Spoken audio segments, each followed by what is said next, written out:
Hello दोस्तों, कैसे हो। आशा करते हैं सभी लोग ज़बरदस्त मस्त होंगे। और हम अपने चैनल पर काफ़ी दिनों बाद वीडियो लेके आ रहे हैं। तो आप लोगों को पता है कि आरपीएफ कांस्टेबल की वैकेंसी चल रही है और करेक्शन की डेट भी आ गई। गलती हो गई तो सुधार सकते हो आप लोग। और एसआई की वैकेंसी हैं तो 4600 के आसपास वैकेंसी हैं। तो हम आप लोगों के लिए लेके आए हैं प्रीवियस ईयर जो है पेपर, जो 2019 में वैकेंसी आई थी, आरपीएफ का पेपर हुआ था। तो ये पेपर 28 शिफ्टों में कंडक्ट कराया गया था। 28 शिफ्टों में कंडक्ट कराया गया था। तो अगर आप लोग तैयारी करें तो आप लोगों को पेपर देखना चाहिए किस प्रकार से जो है पेपर आया था। तो ये 28 शिफ्टों में पेपर कंडक्ट करवाया गया था। 2019 वाला जो पेपर हुआ था आरपीएफ कांस्टेबल का, तब वैकेंसी अच्छी खासी 9000 के समथिंग थी। मगर इस बार काफ़ी कम वैकेंसी हैं। और या अगर इसको 2015 वाले पेपर को इंक्लूड कर लें तो 29 जो है शिफ्टों में पेपर कंडक्ट कराया गया था। टाइम आपको कितना मिलता है? कुल 120 पर्सन आप लोगों के एग्ज़ाम में आते हैं। 120 पर्सन आते हैं। आपकी 50 नंबर की क्या आती है? जीके आपकी कितने की आती है? 50 नंबर की आपकी जीके आती है। 50 नंबर की आपकी जीके आती है। 35 नंबर की आपकी क्या आती है? मैथ आती है। वहीं बात कर लेते हैं, आपकी 35 नंबर की क्या आती है? रीजनिंग आती है। तो ये आपका सिलेबस टोटल 120 पर्सन आते हैं। 90 मिनट का आपको टाइम दिया जाता है। तो अगर आप लोग तैयारी कर रहे तो आप लोगों को देखना चाहिए 29 शिफ्टों में पेपर आपका कंडक्ट कराया गया था टोटल। तो अगर उनको सब प्रश्न आप लोग देख लेते हो, कुछ आपको अनुभव मिलेगा किस प्रकार से पेपर बनता है। और प्रीवियस ईयर जो पुराने पेपर, जो पुराने क्वेश्चन पूछे गए वो भी जो है रिपीट होते रहते हैं। तो हम करवाने वाले हैं, तो वीडियो पूरा देखें और चैनल को सब्सक्राइब कर लें। तो आप लोगों को बता दें, जो लोग एसआई की तैयारी कर रहे हैं उनके लिए भी वीडियो लेके आएंगे। तो यहाँ पर देख सकते हो एसआई का जो है कंडक्ट करवाया गया था एग्ज़ाम। अगर इसको इंक्लूड करें तो 23 शिफ्टों में है जो है एसआई का पेपर हुआ था। तो वो भी वीडियो लाएंगे। तो आप लोग अगर एसआई की तैयारी करें तो एसआई वाला वीडियो देख सकते हो, और कांस्टेबल की कर रहे हो तो कांस्टेबल वाला देख सकते हो। तो स्टार्ट करते हैं। वीडियो पसंद आए तो वीडियो को लाइक कर दें, चैनल को सब्सक्राइब जरूर कर लें। हमारे चैनल पर एजुकेशनल कंटेंट मिलता रहता है। तो स्टार्ट करते हैं। पहला क्वेश्चन पूछा गया था, जो प्रश्न, जो इसका आंसर हाइड कर देंगे आप लोग अपना देख लें कि आपको कितने प्रश्न आते थे। तो इसका जो है आंसर हाइड कर देंगे। तो पहला क्वेश्चन पूछा गया था निम्नलिखित में से कौन सा एक सबसे कम भू क्षेत्र है। मतलब इसमें ये पूछा गया, महाद्वीप आपको दिए गए हैं। पूछा गया था कि सबसे कम क्षेत्रफल किस महाद्वीप का है। तो ये आपको बताना है। तो इसका जो राइट आंसर हो जाएगा, सबसे कम जो है क्षेत्रफल किस महाद्वीप का है, तो यहाँ पर ऑस्ट्रेलिया महाद्वीप हो जाएगा। ऑप्शन नंबर जो है आपका बी राइट हो जाएगा। प्रश्न कुछ ये लोग घुमा के पूछते हैं पेपरों में, ये सभी को पता है जो तैयारी करते हैं। तो आपका जो राइट आंसर हो जाएगा ऑप्शन नंबर बी सही हो जाएगा। तो सबसे अगर बात की जाए सबसे बड़ा महाद्वीप कौन सा हो जाएगा क्षेत्रफल की दृष्टि से, तो एशिया महाद्वीप। और सबसे छोटा आपका ऑस्ट्रेलिया महाद्वीप हो जाएगा। तो महाद्वीप देख लेते हैं। तो सबसे बड़ा एशिया महाद्वीप, और महाद्वीप देख लेते हैं। तो सबसे बड़ा आपका हो जाएगा क्षेत्रफल की दृष्टि से एशिया, उसके बाद अफ्रीका महाद्वीप, उसके बाद आप लोगों का हो जाएगा उत्तरी अमेरिका और दक्षिणी अमेरिका, अंटार्कटिका, यूरोप, और आपका जो है 7वें नंबर पर ऑस्ट्रेलिया महाद्वीप आ जाता है। तो आपसे महाद्वीपों की संख्या पूछी जाए तो आप लोग कितने बताएंगे? 7 महाद्वीप हैं। कौन कौन से, ये अभी आप लोगों को बता चुके हैं। एशिया, अफ्रीका, उत्तर अमेरिका, दक्षिण अमेरिका, अंटार्कटिका और यूरोप, ऑस्ट्रेलिया। वहीं जनसंख्या की दृष्टि से आपसे पूछा जा सकता है। तो जनसंख्या की दृष्टि से आधार पर जो है सबसे बड़ा आपका एशिया महाद्वीप हो जाएगा। देखो जनसंख्या की दृष्टि में जो है एशिया महाद्वीप सबसे बड़ा है, और क्षेत्रफल की दृष्टि में भी एशिया महाद्वीप सबसे बड़ा है। अब आ जाता है दूसरे नंबर पर जनसंख्या की दृष्टि से अफ्रीका, फिर उसके बाद यूरोप और उत्तरी अमेरिका, दक्षिणी अमेरिका, उसके बाद लास्ट में आपका आ जाता है ऑस्ट्रेलिया महाद्वीप। तो आपसे लोगों से पूछा जा सकता है जनसंख्या की दृष्टि से सबसे बड़ा महाद्वीप कौन सा हो जाएगा? एशिया। और सबसे छोटा कौन सा हो जाएगा? ये आपका ऑस्ट्रेलिया हो जाएगा। तो दोनों में हो जाएगा। क्षेत्रफल में भी सबसे बड़ा है एशिया, और आपका जो है जनसंख्या में ऑस्ट्रेलिया, जो है क्षेत्रफल में ऑस्ट्रेलिया सबसे छोटा है, और जनसंख्या में भी सबसे छोटा है।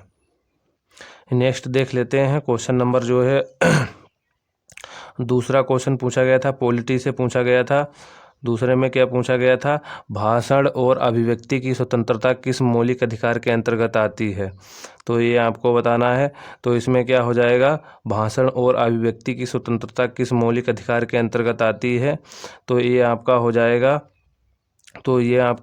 ऑप्शन नंबर, तो ये आपका राइट आंसर हो जाएगा ऑप्शन नंबर जो है आपका राइट हो जाएगा सी वाला। स्वतंत्रता का अधिकार जो है, भाषण और अभिव्यक्ति की स्वतंत्रता किस मौलिक अधिकार के अंतर्गत आती है, तो यह जो है स्वतंत्रता के अधिकार के अंतर्गत आती है। तो इससे संबंधित कुछ फैक्ट देख लेते हैं। भाषण और अभिव्यक्ति की स्वतंत्रता संविधान के अनुच्छेद 19 के तहत अभिव्यक्ति की आज़ादी के अंतर्गत आते हैं। तो आपका जो हो जाएगा, भाषण और अभिव्यक्ति जो है स्वतंत्रता संविधान के अनुच्छेद 19 के तहत अभिव्यक्ति की आज़ादी के अंतर्गत आते हैं। अब वहीं बात कर लेते हैं, अनुच्छेद 14 से 18 समानता का अधिकार है। 14 से आपसे डायरेक्ट पूछा जा सकता है, 14 से 18 का जो है समानता का अधिकार है। वहीं धार्मिक स्वतंत्रता का अधिकार किसमें दिया गया, 25 से 28 तक दिया गया है। और 32 में क्या है, संवैधानिक उपचारों का अधिकार। तो आशा करते हैं आपका क्या हो जाए, 32 में क्या है, संवैधानिक उपचारों का अधिकार है। वहीं आपका धार्मिक स्वतंत्रता दी गई है किसमें, 25 से 28 तक आपको धार्मिक स्वतंत्रता दी गई है। 14 से 18 आपको समानता का अधिकार दिया गया है। नेक्स्ट देख लेते हैं, नेक्स्ट क्वेश्चन है क्वेश्चन नंबर 3, निम्नलिखित में से कौन सा मंदिर कामुक रचना के लिए प्रसिद्ध है, तो ये कौन सा हो जाएगा, ये खजुराहो मंदिर हो जाएगा। ऑप्शन नंबर ये, खजुराहो मंदिर कहाँ है, ये मध्य प्रदेश में है। खजुराहो मंदिर आपका हो जाएगा मध्य प्रदेश में स्थित है, जो कि कामुक चित्रों के कारण विश्व प्रसिद्ध है। यह मध्य प्रदेश के छतरपुर जिले में स्थित है। इस मंदिर का निर्माण चंदेल वंश के जो है शासकों ने करवाया था। तो आपसे पूछा जाएगा कि खजुराहो मंदिर का निर्माण किसने करवाया था, तो ये चंदेल वंश के शासकों ने करवाया था। ये याद रखें, कब करवाया गया था, 950 से 1050 ईस्वी के मध्य ये करवाया गया था। ये भी आप लोग याद रखें।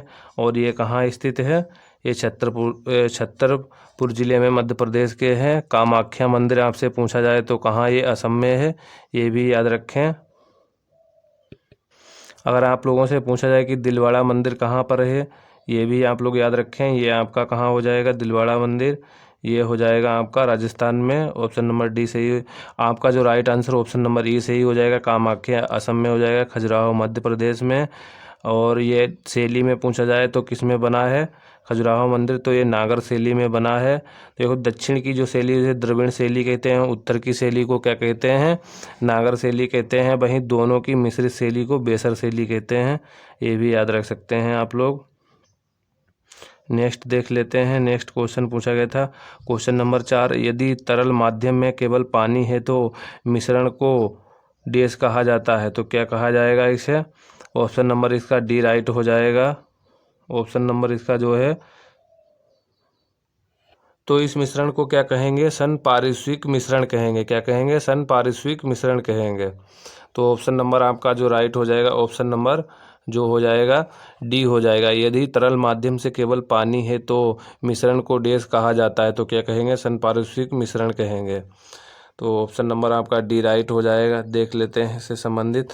तो समपारिश्विक या समांगी मिश्रण ऐसे मिश्रण किसी भी भाग का संगठन उसके किसी भी दूसरे भाग के संगठन के समान होता है और जिनके अवयवी कणों को अलग नहीं देखा जाता, जैसे जल में नमक का विलयन। तो विषमांगी मिश्रण ऐसे मिश्रण के विभिन्न भागों का संगठन एक दूसरे से भिन्न होता है और जिनके अवयवी कणों को अलग अलग देखा जा सकता है, जैसे पानी का मिश्रण, तेल पानी का मिश्रण, तो पानी में तेल का मिश्रण। नेक्स्ट क्वेश्चन नंबर है 5। तो 5 में क्या, भारत का अधिकांश भाग किस मिट्टी से ढका हुआ है, तो भारत का अधिकांश भाग किस मिट्टी से ढका हुआ है, तो आपका जो राइट आंसर हो जाएगा ऑप्शन नंबर ए सही हो जाएगा। जलोढ़ मिट्टी से भारत का अधिकांश भाग जो है ढका हुआ है। भारत के अधिकांश भाग में जलोढ़ मिट्टी पाई जाती है। यह अत्यंत उपजाऊ मिट्टी है, तो ये याद रखें। सबसे ज़्यादा भारत में मिट्टी कौन सी पाई जाती है, जलोढ़ मिट्टी। जलोढ़ मिट्टी क्या है, अत्यंत उपजाऊ मिट्टी है। तो उपजाऊ मिट्टी डायरेक्ट आपसे पूछा जा सकता है। जलोढ़ मिट्टी को क्या अन्य नाम क्या कचहरी मिट्टी कहा जाता है? तो कचहरी मिट्टी, जलोढ़ मिट्टी, बात एक ही है, उपजाऊ सबसे है। भारत के 43% भाग पर कौन सी मिट्टी पाई जाती है? तो ये जलोढ़ मिट्टी पाई जाती है। यही बात कर लेते हैं। यह मिट्टी सतलुज, गंगा, यमुना, घाघरा, गंडक, ब्रह्मपुत्र एवं इनकी सहायक नदियों द्वारा लाई जाती है। इस मिट्टी में कंकड़ नहीं पाए जाते हैं।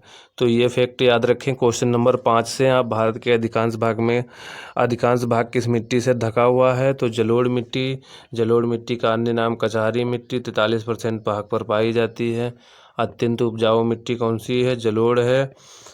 ये फैक्ट याद रखें और इसमें कंकड़ नहीं पाए जाते हैं। नेक्स्ट क्वेश्चन नंबर 6 देख लेते हैं। क्वेश्चन नंबर 6 में क्या है?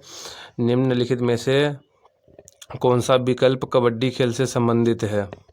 तो कबड्डी से सबसे पहले आप लोगों को पता ऑप्शन ए देखो, फीफा फुटबॉल से संबंधित हो गया। बात कर लेते हैं BCCI, ये किससे संबंधित? क्रिकेट से। अब ऑप्शन 2 बचे हैं इसमें, तो आपका जो राइट आंसर हो जाएगा ऑप्शन नंबर जो है आपका ए सही हो जाएगा। AKFI जो आपका हो जाएगा वो कबड्डी से संबंधित है। AKFI इसका फुल फॉर्म क्या होता है? Amateur kabaddi federation of India. तो इसका संबंध किससे हो जाएगा? AKFI का संबंध हो जाएगा amateur kabaddi federation of India, इसकी जो है फुल फॉर्म हो जाएगी। और वहीं बात कर लेते हैं जो कबड्डी खेल से संबंधित नियामक संस्था है, इसकी स्थापना 1973 में हुई थी। इसका मुख्यालय कहाँ? इसका AKFI का मुख्यालय जयपुर में है। और फीफा का संबंध फुटबॉल से, BCCI का संबंध क्रिकेट से है। नेक्स्ट देख लेते हैं। क्वेश्चन नंबर आप लोगों का है 7। क्वेश्चन नंबर 7 है, भारतीय राष्ट्रीय कांग्रेस की स्थापना हुई थी। तो कब हुई थी? 1985 में इसकी स्थापना हुई थी। किसकी? कांग्रेस की जो स्थापना हुई थी 1985 में हुई थी। तो कांग्रेस से संबंधित क्वेश्चन काफ़ी पूछे जाते हैं, इससे संबंधित फैक्ट देख लें आप लोग। तो सबसे पहले आप लोग पूरा याद रखें, स्थापना कब हुई थी। इसकी स्थापना 28 दिसंबर 1985 को हुई थी। और इसके संस्थापक कौन हैं? A.O. ह्यूम, ये इसके संस्थापक हैं। काफ़ी बार नाम इनका पूछा जाता है, तो ये भी याद रखें। दादा भाई नेहरूजी आदि सदस्य शामिल थे। वहीं बात कर लेते हैं जो प्रथम अधिवेशन जो हुआ था उसके अध्यक्ष कौन थे? व्योमेश चंद्र बनर्जी थे। और ये कहाँ हुआ था? ये मुंबई में हुआ था। प्रथम अधिवेशन कहाँ हुआ था? मुंबई में हुआ था, ये भी याद रखें। और स्कूल का नाम आप लोगों को बता दें, ये आपका ये जो है गोकुलदास सरस्वती महाविद्यालय में ये सम्मेलन हुआ था। और तब कितने प्रतिनिधियों ने इसमें भाग लिया था? तो इसमें जो है 72 प्रतिनिधियों ने भाग लिया था। तो ये भी याद रखें। अब कुछ कांग्रेस के अधिवेशन आप लोगों को बता देते हैं, वो याद जरूर रख लें आप लोग। कांग्रेस के अधिवेशन से एग्जाम में अक्सर क्वेश्चन पूछे जाते हैं, तो आप लोग याद रखें। पहला अधिवेशन 1985 में हुआ। अध्यक्ष कौन थे? व्योमेश चंद्र बनर्जी थे। 72 प्रतिनिधियों ने भाग लिया था। सेकेंड अधिवेशन कलकत्ता में 1886 में हुआ था। अध्यक्ष दादा भाई नेहरूजी थे, ये याद रखें आप लोग ज़रूर। और तीसरा अधिवेशन कहाँ पर हुआ था? ये 1987 में मद्रास में हुआ। बदरुद्दीन जो है तैयब जी थे, पहले मुस्लिम अध्यक्ष थे कांग्रेस के, ये भी याद रखें। और नेक्स्ट याद रखें आप लोग कौन सा? 1987 में हुआ था। तीसरा मद्रास में हुआ था। बदरुद्दीन तैयब जी पहले मुस्लिम राष्ट्रपति थे जो है इसकी अध्यक्षता करने वाले। वहीं इलाहाबाद में जो हुआ था 1988 में, जॉर्ज यूल पहले ब्रिटिश जो है राष्ट्रपति थे। अब नेक्स्ट लाहौर में हुआ था। कब? ये 1893 में अधिवेशन 9वां, जो इसके अध्यक्ष कौन थे? दादा भाई नौरोजी। तो दादा भाई नौरोजी 2 बार रह चुके, ये भी याद रखें। और उसके बाद जो 12वां हुआ था, ये 12वां कब हुआ था? 1896 में। रहमतुल्लाह सियानी जो है इसके अध्यक्ष थे। और पहली बार जो है 1896 में जो है ये कलकत्ता में वंदे मातरम जो है गीत गाया गया था। वंदे मातरम, ये भी याद रखें, पहली बार गाया गया था। अब 22वां जब 1906 में हुआ है, इसके भी दादा भाई नौरोजी थे अध्यक्ष। और स्वराज शब्द का सबसे पहले प्रयोग किया गया था। और देख लेते हैं 23वां, जो ये सूरत में हुआ था 1907 में। सूरत 1907, ये याद रखें। रास बिहारी वो जो है घोष इसके अध्यक्ष थे। कांग्रेस का पहला जो है विभाजन हुआ था 1907 में, काफ़ी बार पूछा जाता है।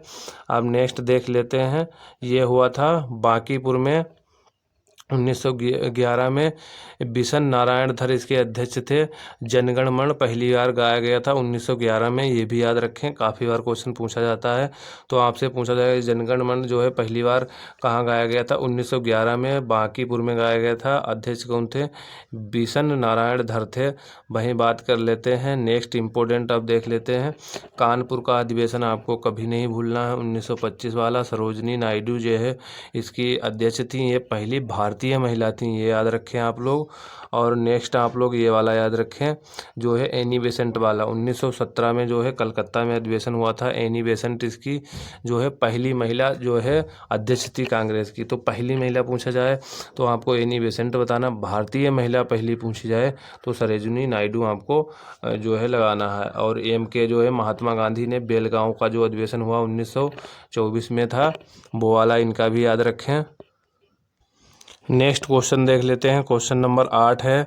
क्वेश्चन नंबर 8 है, निम्नलिखित में से कौन एक आणविक अखंड है। तो आणविक अखंड कौन सा हो जाएगा, ऑप्शन नंबर आपका डी राइट हो जाएगा, आर्गन हो जाएगा। आर्गन जो हो जाएगा आणविक अखंड हो जाएगा। आर्गन एक रासायनिक तत्व है, आर्गन एक रासायनिक तत्व है और इसका जो है प्रतीक क्या होता है, AR जो हो जाएगा। ये सभी जो है कौन सी गैस हो जाती हैं, ये निष्क्रिय गैस के अंतर्गत आती हैं। लास्ट वाली जो आवर्त है 18वां वर्ग, उनको इसमें इन्हें रखा गया है। और इसका जो है परमाणु संख्या 18 है। यह निष्क्रिय गैस है जो आणविक रूप से अखंड है। पृथ्वी के वायुमंडल में नाइट्रोजन और ऑक्सीजन के बाद जो है आर्गन का तीसरी सबसे अधिक मात्रा में गैस पाई जाती है। तो सबसे पहले देख सकते हो सबसे ज़्यादा गैस कौन सी पाई जाती है वायुमंडल में, नाइट्रोजन पाई जाती है, 78% पाई जाती है। उसके बाद जो है ऑक्सीजन का नंबर आता है, तीसरे नंबर पर आपकी ये हो जाएगी कौन सी, आर्गन। नेक्स्ट देख लेते हैं, निम्नलिखित में से कौन अंडमान और निकोबार द्वीप समूह को अलग करता है। तो अंडमान और निकोबार को कौन सा जो है चैनल अलग करता है, इसमें आपको चैनल दिए गए हैं। तो कौन सा हो जाएगा यहाँ पर, अंडमान निकोबार को ऑप्शन नंबर जो है सी सही हो जाएगा, 10 डिग्री चैनल। तो अंडमान और निकोबार को कौन अलग करता है, तो 10 डिग्री चैनल अलग करता है। 10 डिग्री चैनल जो है ये याद रखें आप लोग। 8 डिग्री चैनल जो है ये चैनल काफ़ी पूछे जाते हैं। 8 डिग्री चैनल किसको किसको अलग करता है, लक्षद्वीप को मालदीव से अलग करता है। तो ये याद रखें आप लोग, लक्षद्वीप को मालदीव से अलग करता है। पाक जल डमरू वाला पता नहीं कितनी बार पूछा गया है। जबकि भारत और श्रीलंका, भारत श्रीलंका को कौन सा जल डमरू अलग करता है, पाक जल डमरू, ये याद रखें। 8 डिग्री चैनल मालदीव और लक्षद्वीप, 10 डिग्री चैनल अंडमान और निकोबार को अलग करता है। तो ये कौन सा हो जाएगा, छोटे अंडमान को जो है कार निकोबार से अलग करता है, ये याद रखें आप लोग। 10 डिग्री चैनल छोटे अंडमान द्वीप को कार निकोबार से अलग करता है, ये याद रखें। और 8वां याद रखें, और ये जो वाला है श्रीलंका और भारत वाला पाक जल डमरू। नेक्स्ट क्वेश्चन है, क्वेश्चन नंबर 10 है। आप लोगों से छोटी सी रिक्वेस्ट है, वीडियो पसंद आए तो वीडियो को लाइक ज़रूर करना, चैनल को सब्सक्राइब कर लें। क्वेश्चन नंबर 10 है, क्षय रोग यानी कि टीबी। ये सबसे पहले याद रखें आप लोग, क्षय रोग और टीबी एक ही होते हैं, एक ही नाम है दोनों का, देश के कारण होते। क्षय रोग है किसके कारण होता है, टीबी किसके कारण होता है, आपको वायरस दिया गया है कवक प्रोटो जो है, तो आपका जो है बैक्टीरिया के कारण टीबी होता है, ये आप लोग याद रखें, क्षय रोग। अब इससे संबंधित डिटेल देख लेते हैं। क्षय रोग टीबी एक गंभीर संक्रामक जो है बैक्टीरिया से होने वाला बीमारी है, मुख्य रूप से फेफड़ों को प्रभावित करता। तो आपसे पूछा जाएगा टीबी से कौन सा अंग प्रभावित होता है या क्षय रोग से, तो फेफड़ों से फेफड़ा प्रभावित होते हैं। ये संक्रामक रोग है, संक्रामक रोग है। और सबसे पहले याद रखें 3 चीज़ आपको याद रखनी है, टीबी जो है एक संक्रामक रोग है, फेफड़ा प्रभावित होते हैं। और वहीं बात कर लेते हैं, आपसे वायरस पूछा जाएगा जो है, बैक्टीरिया पूछा जाएगा, किस बैक्टीरिया के कारण ये होता है। तो बैक्टीरिया आपका होगा माइकोबैक्टीरियम क्लोसिस बैक्टीरिया के कारण ये टीबी होती है। और इसमें क्या होता है, संक्रमित व्यक्ति के खांसने या छींकने से फैलता है।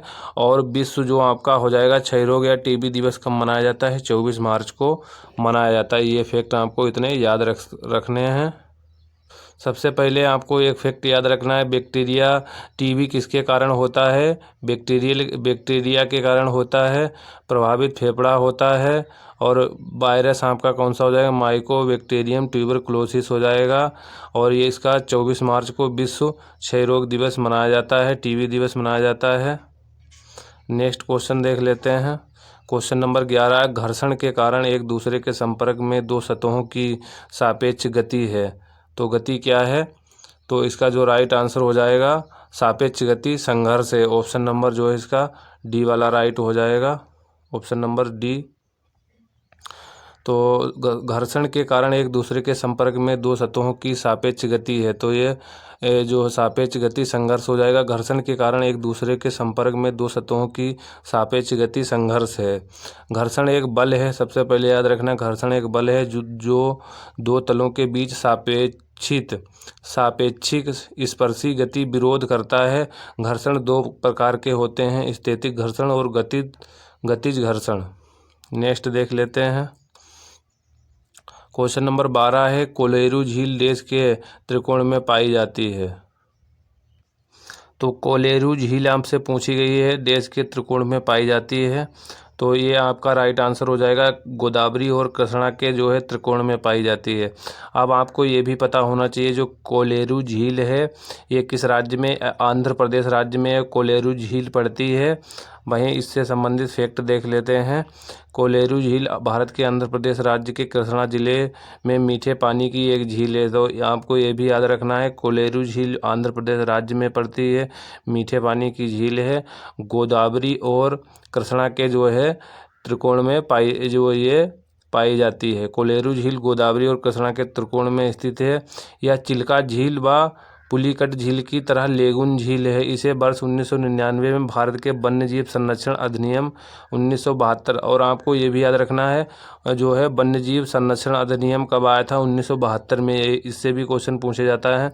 एवं वन्य जीव अभ्यारण्य के रूप में अधिसूचित किया गया था। वर्ष 2002 में अंतर्राष्ट्रीय रामसर कन्वेंशन के तहत इसे अंतर्राष्ट्रीय महत्व की अर्धभूमि के रूप में नामित किया गया है। तो ये रामसर साइड में भी इसका जो है ये इंक्लूड है, ये भी याद रखें कोलेरू झील को आप। नेक्स्ट देख लेते हैं, लोकसभा में कितने एंग्लो इंडियन सदस्य मनोनीत किए जा सकते हैं। तो ऑप्शन नंबर इसमें जो हो जाएगा, लोकसभा में 2 मनोनीत किए जाते थे, ऑप्शन नंबर ए सही हो जाएगा, जो है 2 मनोनीत किए जाते थे एंग्लो इंडियन। भारतीय संविधान के अनुच्छेद 331 के तहत राष्ट्रपति लोकसभा में 2 सदस्य आंग्ल भारतीय समुदाय से नियुक्त करते थे, परंतु 104वां जो संविधान संशोधन हुआ और अधिनियम 2019 के द्वारा लोकसभा और राज्य विधान मंडल में एंग्लो इंडियन के लिए सीटें का आरक्षण समाप्त कर दिया गया है। तो अब जो है पहले 2 सीटें रिजर्व थी एंग्लो इंडियन के लिए, मगर अब जो है 2019 में 104वां संविधान संशोधन हुआ, उसमें जो है एंग्लो इंडियन की सीटें हटा दी गई हैं। तो ये याद रखें, पहले प्रावधान था 2 सीटों का, मगर अब जो है नहीं है 2019 से। अनुसूचित जाति और अनुसूचित जनजाति वर्गों के लिए सीटों का आरक्षण अगले 10 साल तक बढ़ा दिया गया है। नेक्स्ट देख लेते हैं। क्वेश्चन नंबर 14 है, यदि किसी व्यक्ति को दोनों संसद भवन के लिए चुना जाता है तो उस व्यक्ति को घर के वांछित हाल में देश के भीतर काम करने में सूचित किया जाना चाहिए। तो किसी व्यक्ति को अगर व्यक्ति को दोनों संसद भवन के लिए चुना जाता है तो उस व्यक्ति को उस घर के वांछित हाल में देश के भीतर काम करने के लिए सूचित किया जाना चाहिए। तो इसे 10 दिन पहले हो जाएगा, ऑप्शन नंबर जो है बी वाला राइट हो जाएगा आपका। तो जन प्रतिनिधि अधिनियम 1951 की धारा 68A व संविधान का अनुच्छेद 101(1) के अनुसार यदि कोई व्यक्ति को दोनों संसद भवन के लिए चुना जाता है तो उस व्यक्ति को जो है सदन के वांछित हाल में 10 दिन के भीतर काम करने के बारे में सूचित करना चाहिए। नेक्स्ट क्वेश्चन नंबर 15 है, कोशिका के नाभिक का आविष्कार किसने किया था? तो ये कोशिका के जो नाभिक होती है कोशिका, उसका जो नाभिक का आविष्कार किसने यानी कि खोज किसने की थी? तो ऑप्शन नंबर जो आपका डी हो जाएगा, रॉबर्ट ब्राउन ने। किसने किसने खोज की थी कोशिका के नाभिक की? Option number D, Robert brown ने। कोशिका के नाभिक की खोज ये जो जो थे वैज्ञानिक रॉबर्ट ब्राउन, ये कहाँ के थे? स्कॉटिश वनस्पति शास्त्री थे, इन्होंने जो है इसकी खोज की थी। जबकि रॉबर्ट हुक ऑप्शन में दिया, इन्होंने किसकी की खोज की थी? कोशिका की खोज की थी। और यहाँ पर जो ऑप्शन दिया गया है बी वाला, अलेक्जेंडर फ्लेमिंग, इन्होंने किसकी? पेनिसिलिन की खोज की थी। ये भी याद रखें, पेनिसिलिन की खोज किसने की है? तो अलेक्जेंडर फ्लेमिंग ने। रॉबर्ट ब्राउन ने जो है कोशिका के नाभिक की, रॉबर्ट हुक ने जो है कोशिका की खोज 1665 में की है। वहीं जो आपको दिया गया है एंथोनी वान ल्यूवेनहॉक, इन्होंने क्या किया था? किसकी खोज की थी? प्रोटिस्टा एवं बैक्टीरिया की खोज की थी। ये भी याद रखें। ऑप्शन नंबर आपका जो डी राइट हो जाएगा। नेक्स्ट देख लेते हैं question number next question number 16 देख लेते हैं। अशोक स्तंभ सिंह कहाँ स्थित है? जो अशोक स्तंभ जिसमें आपको 4 सिंह दिख रहे हैं, जो कि 4 सिंह हैं, सिंह जो हैं 4, जो कि चारों तरफ मुंह करके खड़े हैं, ये आपका कहाँ हो जाएगा स्थित है? ये पूछा जा रहा है।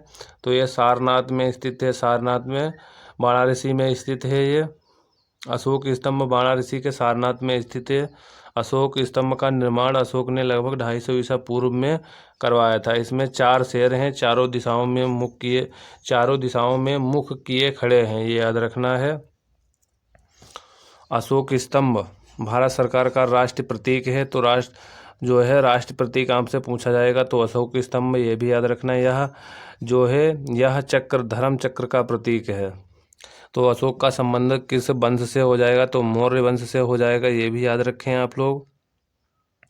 नेक्स्ट देख लेते हैं क्वेश्चन नंबर 17 है, निम्नलिखित में से कौन सा एक लकड़ी की लुगदी पर रासायनिक प्रतिक्रियाओं द्वारा बनाया गया फाइबर है?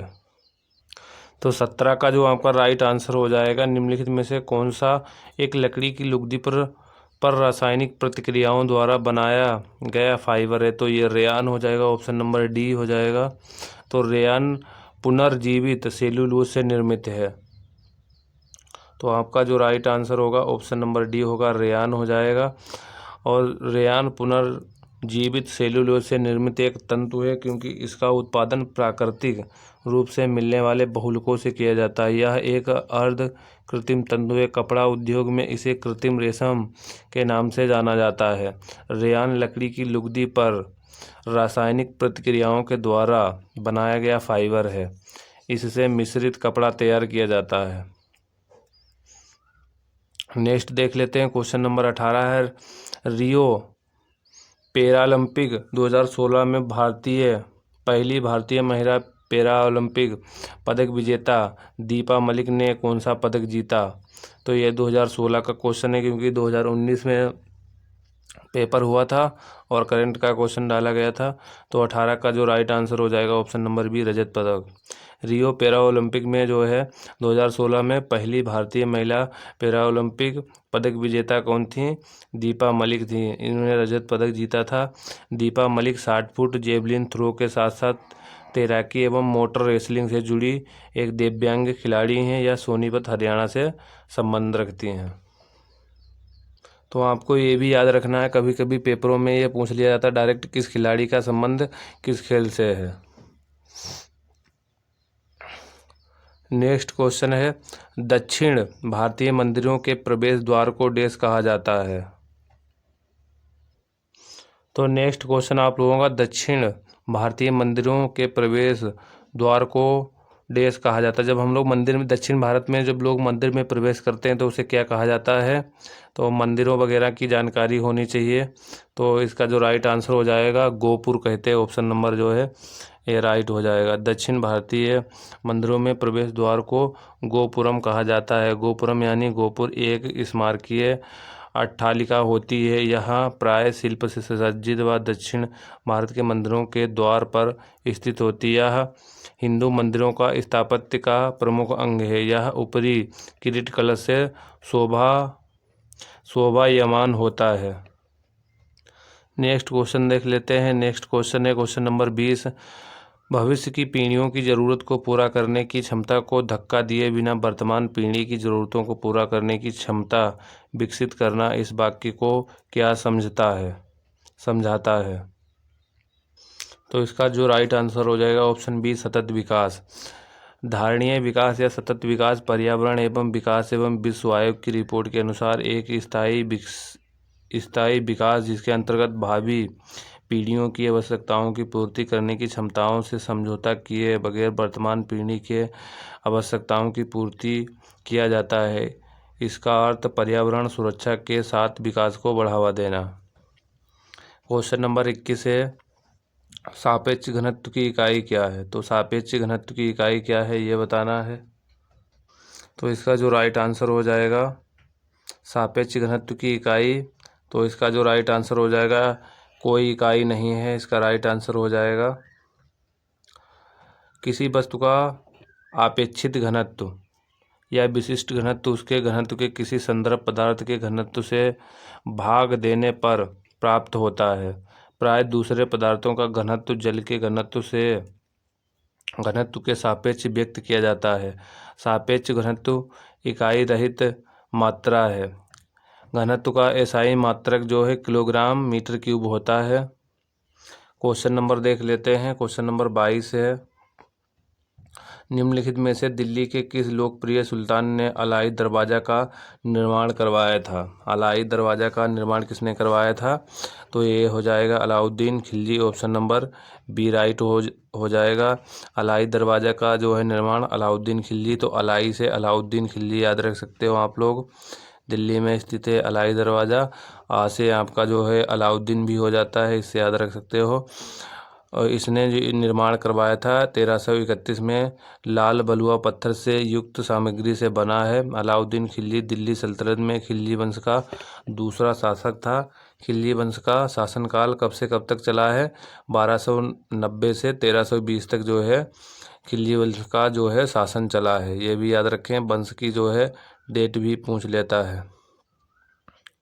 नेक्स्ट क्वेश्चन है, बर्फ़ का गलनांक कितना है ये पूछा गया है आपसे। बर्फ़ का गलनांक जो हो जाएगा आपका ऑप्शन नंबर ए राइट हो जाएगा। बर्फ़ का गलनांक जो हो जाएगा,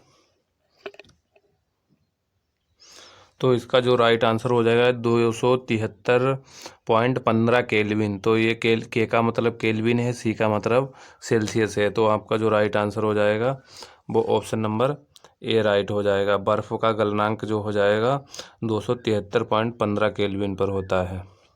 बर्फ़ का जो है गलनांक 273.15 केल्विन होता है। गलनांक वह तापमान है जिस पर एक पदार्थ अपनी अवस्था को ठोस द्रव में बदल देता है। जैसे कि बर्फ़ के लिए 0 सेल्सियस तापमान है, वही केल्विन में यह 273 होता है। केल्विन तापमान की एसआई इकाई है।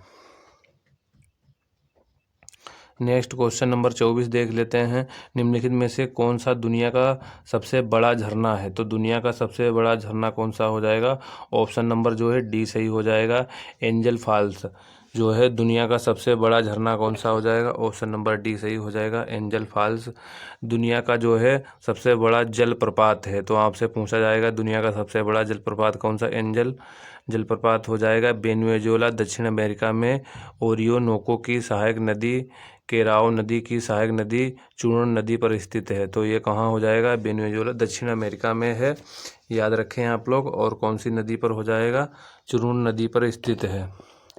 इसकी ऊंचाई 979 मीटर है या गहराई की बात की जाए तो 807 मीटर गहरा है। कुंचिल झरना भारत का सबसे ऊंचा जो है हो जाएगा जलप्रपात है। तो आपसे पूछा जाएगा भारत का सबसे ऊंचा जलप्रपात कौन सा है।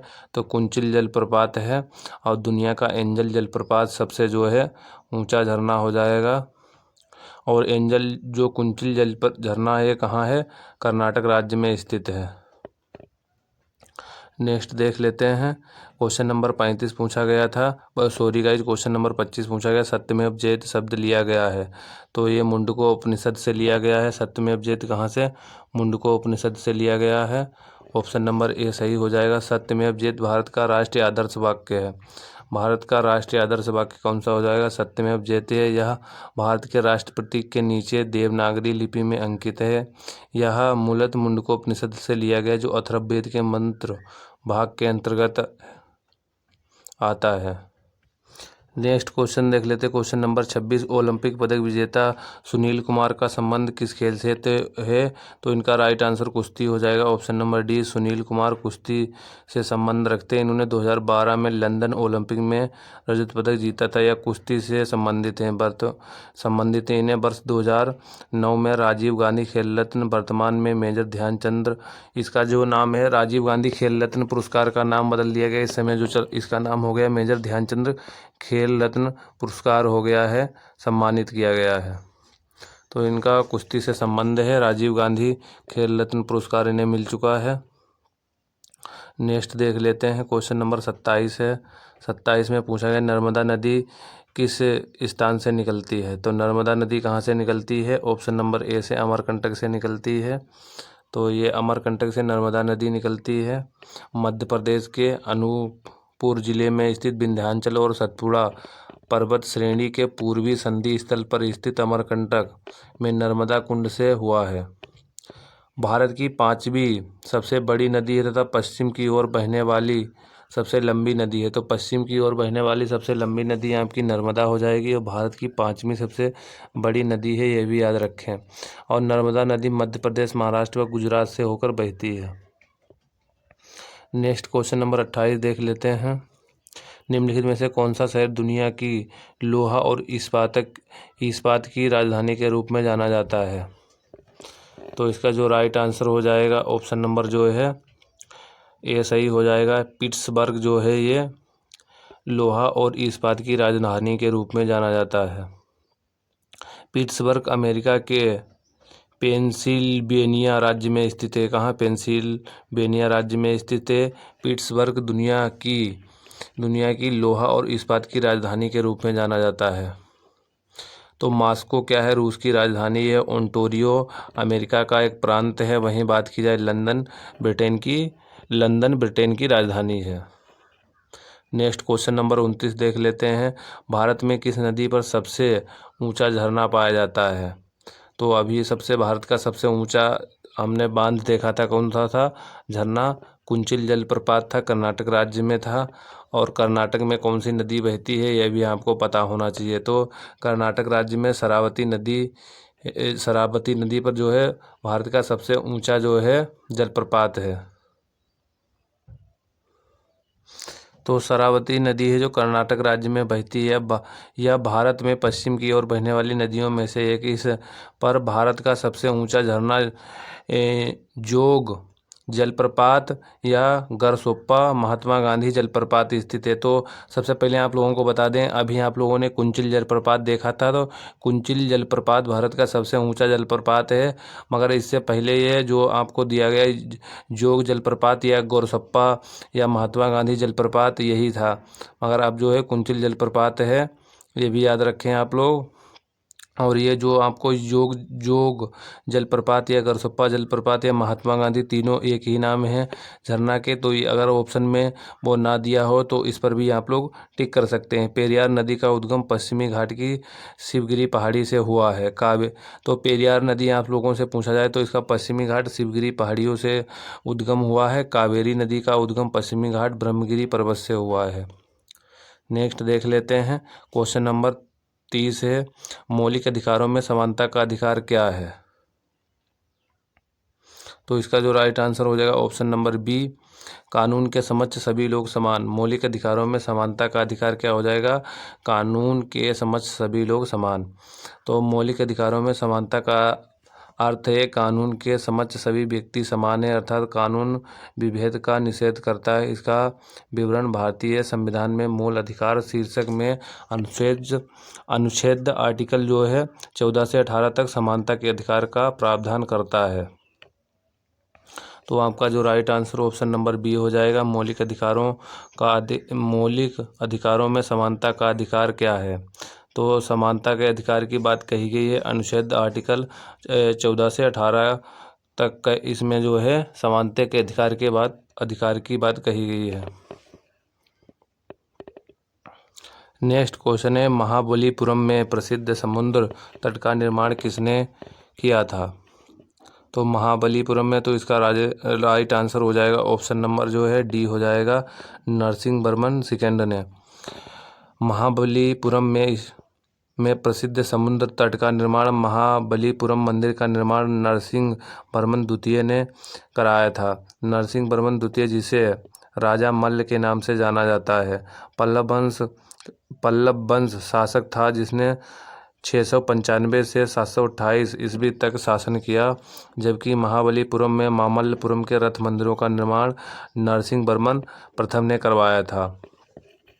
तो यहाँ पर देख सकते हो इन्होंने क्या किया है, महाबलीपुरम में प्रसिद्ध समुद्र तट, यहाँ पर तट लिखा है, और देख सकते हो निर्माण किसका इसने करवाया था, इसने करवाया था महाबलीपुरम में मंदिर का निर्माण नरसिंहवर्मन द्वितीय ने करवाया था। तो यहाँ पर इन्होंने तट दे दिया था। तो कुछ इस प्रकार से आपको हिंट भी लगाना रहता है प्रश्न में, थोड़ा टिपिकली प्रश्न बना देते हैं, घुमा फिरा के ये लोग हैं बनाने वाले। तो आपको ये जो रथ मंदिरों का निर्माण किसने करवाया था, नरसिंहवर्मन प्रथम ने। इनका पल्लव वंश से जो है, पल्लव वंश के ये शासक थे। और यहाँ पर जो जो महाबलीपुरम का मंदिर है, इसका नरसिंहवर्मन द्वितीय ने निर्माण करवाया था, और रथ मंदिरों का प्रथम ने। नेक्स्ट देख लेते हैं क्वेश्चन नंबर 32 से, देश को धार्मिक स्वतंत्रता दी गई है। तो यहाँ पर पूछा गया धार्मिक स्वतंत्रता किसको दी गई है? तो यहाँ पर सभी भारतीय नागरिक को जो है धार्मिक स्वतंत्रता दी गई है। संविधान के अनुच्छेद 25 से 28 के अंतर्गत सभी भारतीयों को धार्मिक स्वतंत्रता दी गई है। तो अनुच्छेद देख लेते हैं। अनुच्छेद 25 में क्या है? अनुच्छेद 25 में अंतकरण व धर्म के प्रचार प्रसार की स्वतंत्रता है, यानी कि आप किसी भी धर्म के हो, इसमें क्या है, अपने धर्म का प्रचार प्रसार कर सकते हो। किसी भी धर्म से संबंध रखते हो, मुस्लिम, हिंदू, ईसाई, तो अपने धर्म का प्रचार प्रसार कर सकते हो। और यहाँ पर 26 में धार्मिक मामलों के प्रबंधन की स्वतंत्रता दी गई है। क्वेश्चन नंबर है 27, धर्म के प्रचार के लिए करों से मुक्ति दी गई है। 28 में क्या है, शैक्षणिक संस्थानों में धार्मिक स्वतंत्रता व पूजा से स्वतंत्रता है। नेक्स्ट देख लेते हैं क्वेश्चन नंबर 33 है। 33 में क्या है, लाल मिट्टी का लाल रंग किसके कारण होता है? तो लाल मिट्टी का लाल रंग किसके कारण होता है, ये पूछा गया। ऑप्शन नंबर इसका ए राइट हो जाएगा, फेरिक ऑक्साइड के कारण लाल मिट्टी का लाल रंग होता है।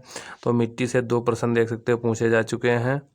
एक प्रश्न पूछा गया था कि सर्वाधिक मिट्टी कौन सी पाई जाती है, यहाँ पर पूछ लिया लाल मिट्टी का लाल रंग किसके कारण होता है, फेरिक ऑक्साइड के कारण होता है। लाल मिट्टी का लाल रंग फेरिक ऑक्साइड के कारण लाल होता है। यह मिट्टी दक्कन पठार के पूर्वी और दक्षिणी भाग, उड़ीसा, छत्तीसगढ़ और मध्य गंगा मैदान के दक्षिणी भागों में जो है पाई जाती है। इस मिट्टी में लोहा, एल्युमिनियम, चूना अधिक पाया जाता है, और यह मिट्टी अत्यंत रंध्रयुक्त होती है, यानी कि छिद्रयुक्त सर्वाधिक मिट्टी होती है लाल मिट्टी। तो इसमें लोहा, एल्युमिनियम और चूना की अधिकता पाई जाती है लाल मिट्टी में, फेरिक ऑक्साइड के कारण ये लाल होती है। क्वेश्चन नंबर है, पहली सार्वभौमिक परिषद की स्थापना जो है कब भरी गई थी?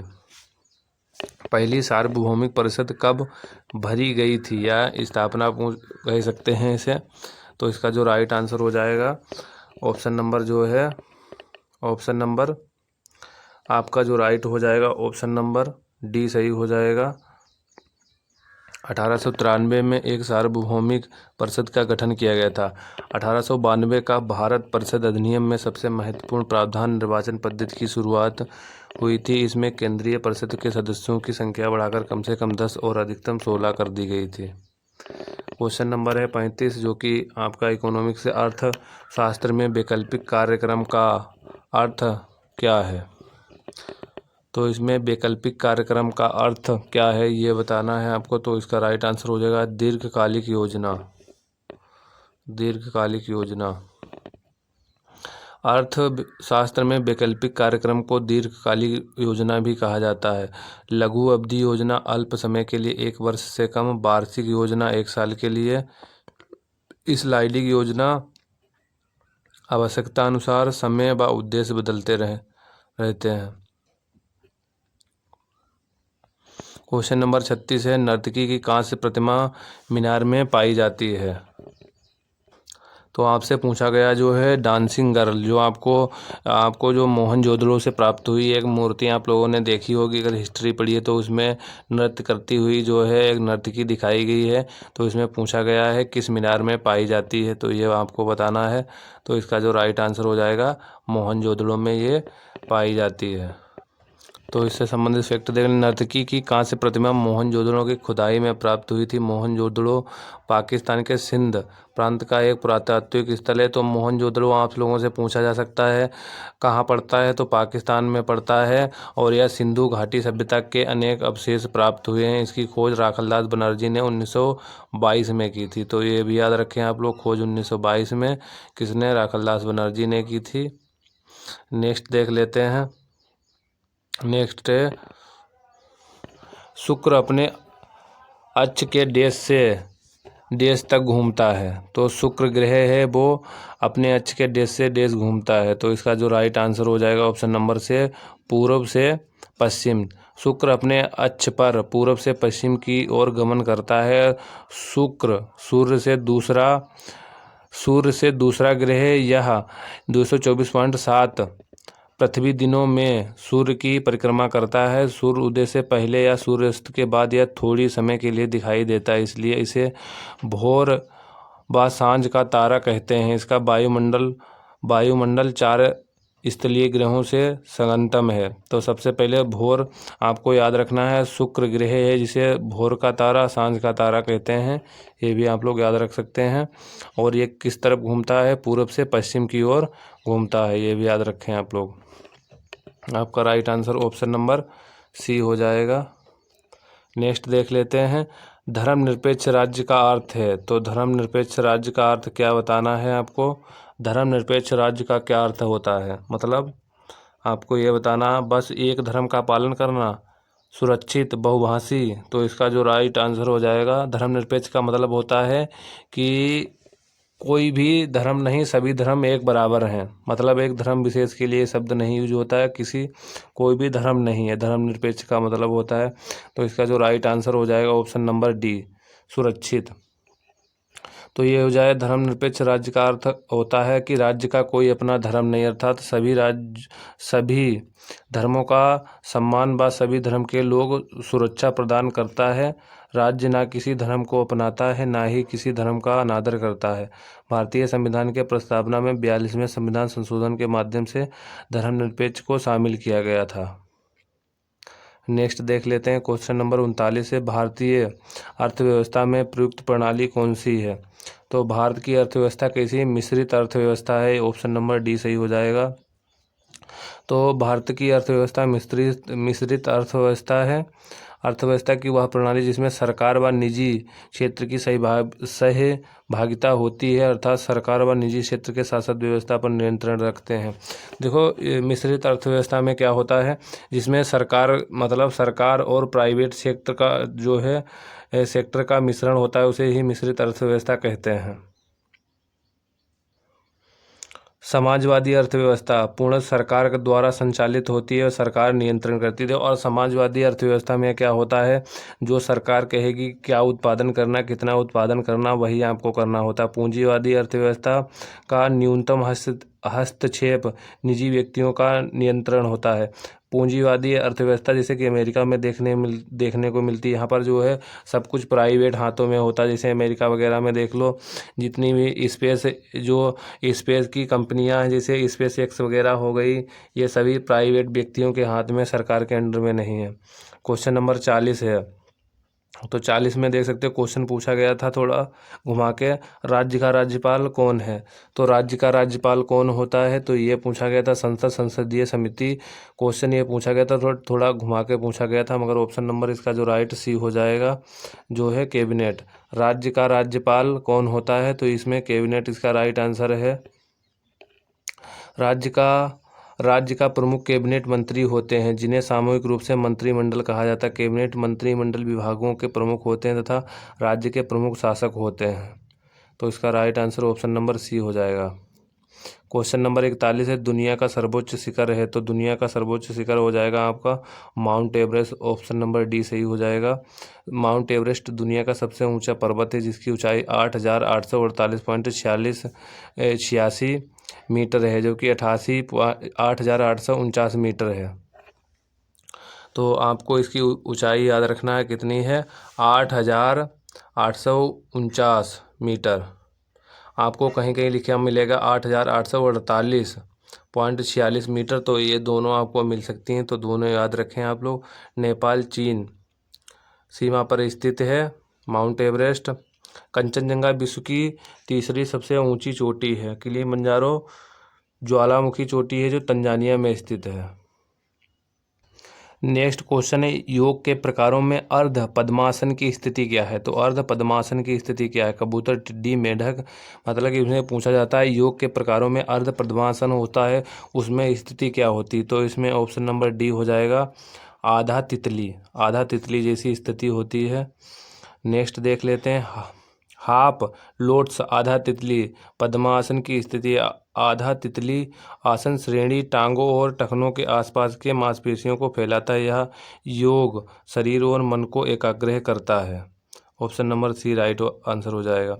यदि संसद अनुमोदन नहीं करती है तो अध्यादेश की अधिकतम अवधि है, तो इसकी अवधि हो जाएगी, ऑप्शन नंबर सी सही हो जाएगा, 6 महीने 6 सप्ताह।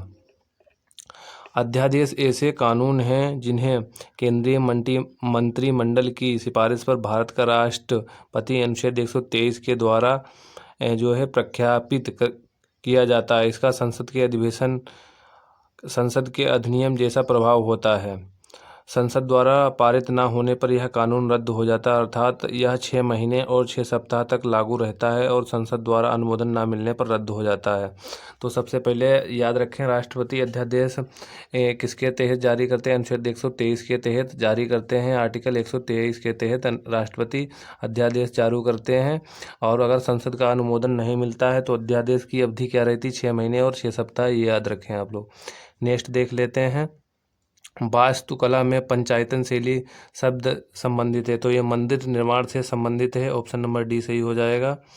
पंचायतन ऑप्शन नंबर डी। वास्तुकला में पंचायतन शैली मंदिर निर्माण की शैली, इसमें एक केंद्रीय मंदिर होता है और 4 अन्य सहायक मंदिरों से घिरा होता है। दक्षिण भारत में द्रविड़ शैली सबसे पहले याद रखें आप लोग। द्रविड़ शैली होती है मंदिर निर्माण से संबंधित। नायक और नागर शैली की अन्य शैलियाँ हैं, तो ये मंदिर निर्माण की शैलियाँ हैं, कौन सी, द्रविड़, नायक और नागर शैली। और ये पंचायतन आप लोगों ने देखा है। तो उत्तर भारत की नागर शैली, दक्षिण भारत की द्रविड़ शैली, और दोनों से मिश्रित मंदिर बनते हैं तो बेसर शैली कहलाते हैं। पंचायतन आपका मंदिर निर्माण से संबंधित शैली हो जाएगी। बेसर शैली भी भारतीय मंदिरों में देखी जाती है, जैसे ऐहोल मंदिर, बेलूर मंदिर, ये बेसर शैली में निर्मित हैं। नेक्स्ट देख लेते हैं,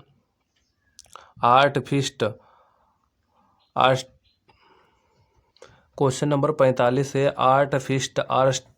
आर्टिस्टिक जिम्नास्टिक किस संस्था से जुड़ा हुआ है। आर्टिस्टिक जिम्नास्टिक किस संस्था से जुड़ा है, तो ऑप्शन नंबर राइट आंसर हो जाएगा, ऑप्शन नंबर बी सही हो जाएगा। विश्व चैलेंज कब से है, तो ऑप्शन नंबर बी राइट हो जाएगा। आर्टिस्टिक जिम्नास्टिक विश्व cup federation international de Gymnastique द्वारा स्वीकृत कलात्मक जिम्नास्टिक के लिए एक जो है प्रतियोगिता श्रृंखला है। यह पहल एक विशेष संदर्भ में की गई, क्योंकि विश्व चैंपियन हर 4 साल में होती है। विश्व चैलेंज कप 2018 में स्वर्ण पदक जीतने वाली पहली भारतीय महिला कौन थी, दीपा कर्माकर। नेक्स्ट देख लेते हैं, राज्य परिषद को भी कहा जाता है। राज्य परिषद को क्या कहा जाता है, तो राज्य परिषद को क्या कहते हैं, राज्यों की परिषद कहते हैं। सरकार ने केंद्र व राज्यों के बीच वर्तमान व्यवस्थाओं के कार्यकरण की समीक्षा के लिए 1988 में सहकारिता आयोग का गठन किया। आयोग की सिफारिश पर संविधान के अनुच्छेद 263 के तहत एक अंतर्राष्ट्रीय परिषद का गठन प्रावधान किया गया। इस परिषद का अध्यक्ष भारत का प्रधानमंत्री व सभी राज्यों के सदस्य मुख्यमंत्री होते हैं।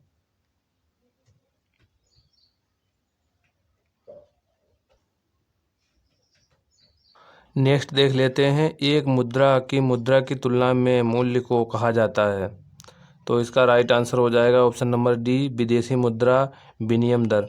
विनियम विनिमय दर वह दर है जिस पर एक देश की मुद्रा को दूसरे देश की मुद्रा में परिवर्तित किया जाता है। वास्तव में किसी देश की मुद्रा का मूल्य जानने के लिए उसे किसी दूसरी मुद्रा के मूल्य में व्यक्त करना होता है, जो विनिमय दर के माध्यम से संभव है। तो क्या हो जाएगा, मुद्रा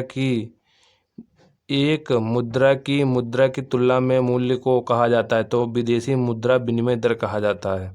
ऑप्शन नंबर आपका डी राइट हो जाएगा। क्वेश्चन नंबर है, राइडर शब्द किससे संबंधित है?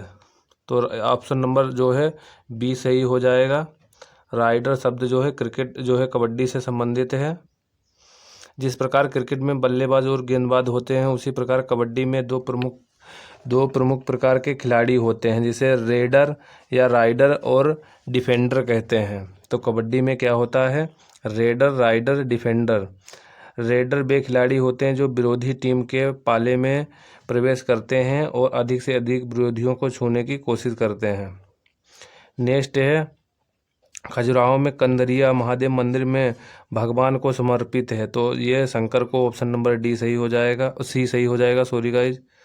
ऑप्शन नंबर सी शंकर को समर्पित है। खजुराहो के मंदिरों में सबसे विशाल कंदरिया महादेव मंदिर है, जो मूलतः भगवान शिव को समर्पित है। मंदिर का निर्माण 999 ईस्वी में राजा धंगदेव ने करवाया था। स्थानीय लोकमत के अनुसार कंदरिया महादेव मंदिर का नामकरण भगवान शिव के एक नाम कंदर्पी के नाम पर रखा गया था, जिसे भगवान शिव का आध्यात्मिक निवास कहा जाता है। लास्ट क्वेश्चन है, वित्तीय सहायता देश के द्वारा नियंत्रित की जाती है। तो वित्तीय सहायता जो है आरबीआई के द्वारा की जाती है। तो आपका राइट आंसर हो जाएगा Reserve Bank, option number B सही हो जाएगा। भारतीय रिजर्व बैंक देश का केंद्रीय बैंक है। तो भारत का जो है केंद्रीय बैंक आरबीआई है, रिजर्व बैंक है। भारतीय रिजर्व बैंक ये केंद्रीय बैंक है, इसमें कोई खाता नहीं खुलवा सकता। इसकी स्थापना आरबीआई की 1 अप्रैल 1935 को हुई थी। 1 अप्रैल 1935 को हुई थी। मौद्रिक वित्तीय नियंत्रण आरबीआई का मुख्य कार्य है। देश में मौद्रिक नीति का निर्धारक होता है, विनिमय दर का नियंत्रक, और इसे बैंकों का बैंक कहा जाता है। साख नियंत्रण कर देश में मुद्रा की मांग व आपूर्ति में तुलना स्थापित करना रिजर्व बैंक का मुख्य उद्देश्य है। तो आइए आरबीआई से संबंधित कुछ फैक्ट देख लेते हैं। आरबीआई के वर्तमान गवर्नर कौन है? शक्तिकांत दास हैं, ये 25वें नंबर के हैं। आरबीआई के पहले गवर्नर कौन थे? ओसबोर्न स्मिथ थे। और भारतीय रिजर्व बैंक के पहले भारतीय गवर्नर कौन थे? तो ये सीडी देशमुख थे। और वहीं आरबीआई का राष्ट्रीयकरण कब हुआ? 1 जनवरी 1949 को हुआ था। आरबीआई किस अधिनियम के तहत इसकी स्थापना हुई थी? तो 1934 के तहत हुई थी। आरबीआई का पहले मुख्यालय कोलकाता में था। वर्तमान में आरबीआई का मुख्यालय कहाँ पर है? मुंबई में है। स्थापना 1 अप्रैल 1935 को हुई। जो आरबीआई का लोगो आपको दिख रहा है, इसमें एक ताड़ का पेड़ है और एक बाघ है, ये आप लोग याद रखें। तो यहाँ पर जीएस के हमने जो है 50% कंप्लीट कर लिए। बाकी अब जो क्वेश्चन बचे हैं आप लोगों के 70 वो मैथ और रीजनिंग के बाकी बचे हैं, तो वो नेक्स्ट में देखेंगे।